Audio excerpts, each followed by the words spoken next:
আসসালামু আলাইকুম বন্ধুরা, সবাই কেমন আছেন? আশা করি সবাই অনেক ভালো আছেন।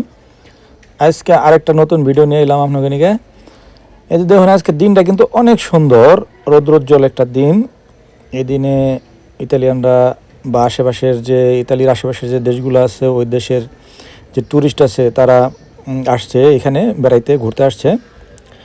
তো রং বেরঙের বিভিন্ন ধরনের পোশাক পরে ট্যুরিস্টরা এখানে আসছে, দেখতে আসলে ভালো লাগছে।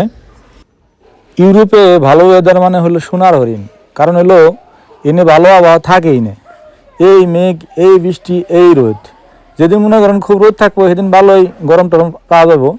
আবার যেদিন মনে করেন বৃষ্টি হবো, ওদিন মনে করেন সেই মাঘ মাসের শীত, সেদিন বোঝানো যায় শীতের কি যাতাটা। তাই মনে করেন এলাকার মানুষ মানে ওয়েদারটা ভালো থাকলে এরা খুব এনজয় করে আর কি। যাই হোক, যারা এনে আবার চান মনে করেন ঘুরবার নিকে আবার চান অথবা কাজ করবার নিকে আওয়ান, তারা কিন্তু খুব সাবধান।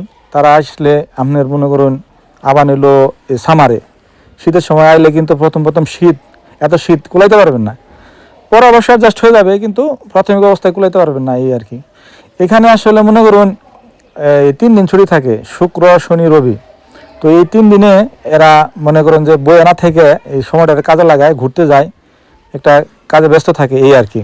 এই যে আপনাকে এত কষ্ট করে যে ভিডিও করি, তারপরে ভয়েস দিই, আপনারা তো লাইক কমেন্ট শেয়ার দেন না। বুঝলাম আপনার বিষয়, লাইক কমেন্ট শেয়ার করতে কি আপনাকে টাকা খরচ হয়? প্লিজ দয়া করে আপনার কাছে অনুরোধ রইল যে একটা লাইক করবেন অথবা কমেন্ট করবেন এবং ভিডিওটা শেয়ার করবেন বন্ধু বান্ধবের কাছে। এতে আপনার বন্ধু বান্ধব ভিডিওটা দেখতে পারবে এই আর কি, আর আমি একটু ভিউ পাবো, এইটাই আমার একটু লাভ আর কি। যাই হোক, ভালো থাকবেন বন্ধুরা। নেক্সট টাইমও অন্য কোনো জায়গায় অন্য কোনো ভিডিও নিয়ে হাজির হবো আপনাদের সামনে ইনশাল্লাহ।